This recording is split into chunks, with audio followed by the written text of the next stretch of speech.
సంపుతాకు వస్తున్నారయ్యా అని చెప్పుకున్నా కూడా నిన్న జరిగినటువంటి నంద్యాల సంఘటనే ఎంత హృదయ విదారకం.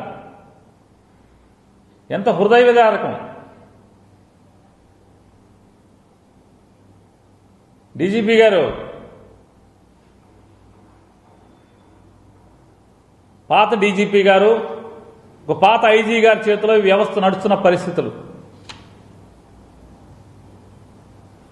ఒక పాత డీజీపీ గారు ఉన్నాడు, చంద్రబాబు నాయుడు గారు ఉన్నప్పుడు. ఈ రెడ్ బుక్ వాళ్ళ చేతిలో పట్టుకుని దాని ఫోటోస్టాట్లు తీసి రెడ్ బుక్ జిరాక్స్ కాపీలు తీసి ఆ పాత డీజీపీ పాత ఐజీ ఇద్దరు కలిసి ఆ పుస్తకంలో రెడ్ బుక్లో రోజు బట్టి పడుతూ సాయంత్రానికి ఆ రెడ్ బుక్ రాసిన అతనికేమో పాఠాలు అప్పచెప్పి ఇవాళ సరే ఈ చాప్టర్ బాగానే అప్పచెప్పారు, మీరు ఈ పేజీ బాగానే అప్పచెప్పారు, రేపు చదువుకురండి అంటే మళ్ళీ హోంవర్క్ ఇస్తే హోంవర్క్ రాసుకుని మళ్ళీ చదువుకు వస్తారు. పోలీస్ వ్యవస్థ మొత్తం ట్రాన్స్ఫర్ల దగ్గర నుంచి సస్పెన్షన్ల దగ్గర నుంచి ఎవరిని సస్పెండ్ చేయాలి, ఎవరిని వీఆర్కు తీసుకురావాలి, ఎవరిని పోస్టింగ్లు ఇవ్వాలి,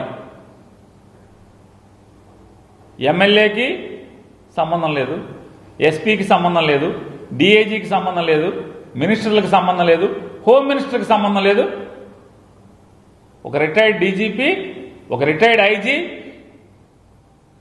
రెడ్ బుక్, ఈ ముగ్గురు కలిసి ఈ రాష్ట్రంలో ఉన్నటువంటి పోలీస్ వ్యవస్థను నడిపే పరిస్థితులు ఇవాళ మనం చూస్తున్నాం. భారతదేశంలో ఇంత కిరాతకంగా రాజ్యాన్ని నడుపుతున్న ప్రభుత్వం ఎక్కడన్నా ఉందా అని అడుగుతున్నాను. ఇంత కిరాతకంగా, ఇంత ప్రభుత్వ ప్రేరేపిత హింస ఏ రాష్ట్రంలోనూ జరుగుతుందా?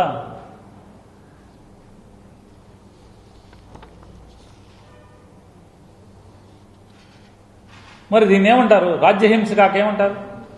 ప్రభుత్వ హింసే కదా. ఇదే కాదు, మొన్న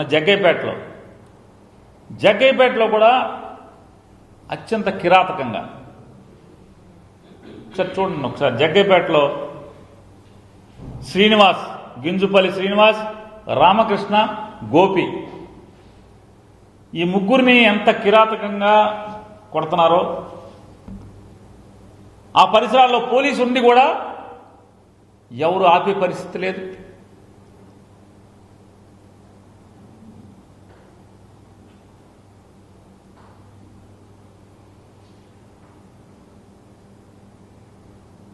ఆ రకంగా విచ్చలవిడి స్వైర వ్యవహారం.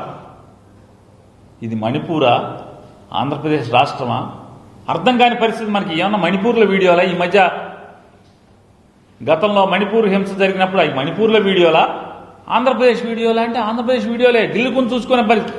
ఆంధ్రప్రదేశ్లో 60 రోజుల నుంచి ఇదే రకమైన పోకడలు. ఇవాళ చావుతో కొట్టుమిట్టాడుతూ బెజవాడ హాస్పిటల్లో ఉన్న పరిస్థితి ఈ శ్రీనివాస్ కానీ, రామకృష్ణ కానీ, గోపి కానీ. చచ్చారనుకుని కొట్టి వెళ్ళిపోయిన పరిస్థితి. వీళ్ళు చచ్చిపోయారని చెప్పి కొట్టి వదిలేసి వెళ్ళిపోతే చివరికి అదృష్టవశాత్తు బతికున్నారు. మరి ఆ పక్కనే ఉన్న పోలీసు వాడు ఎవడు వాళ్ళని ఆపలేదు. కనీసం గాలిలో కన్నా కాల్పులు జరపాలి కదా, చెదరగొడతానికి మనిషిని బతికించాలి కదా. తెలుగుదేశం వాళ్ళు అంటే భయం. కనీసం గాల్లో కాల్పులు జరిపి వాళ్ళని చెదరగొట్టే ప్రయత్నం చేయాలి కదా. వాళ్ళని ఎవరిని కొట్టక్కర్లా, వాళ్ళని కాల్చక్కర్లా, పోలీసు చేయట్లా. నిన్న నంద్యాలలో కూడా గాల్లో కాల్పులు జరపలా ఎస్ఐ గారు ఉండి కూడా. చెదరగొట్టాలి కదా.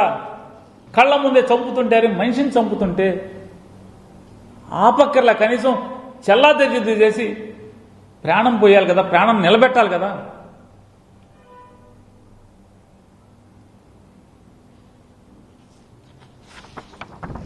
ఇంత రెడ్ బుక్ రాజ్యాంగం, రెడ్ బుక్ హింస ఇది. ఈ రకమైనటువంటి హింస, దాడులు నరి రోడ్డు మీదే, ఎక్కడో చీకట్లో దారి కాసి కొట్టే పరిస్థితులు కాదు.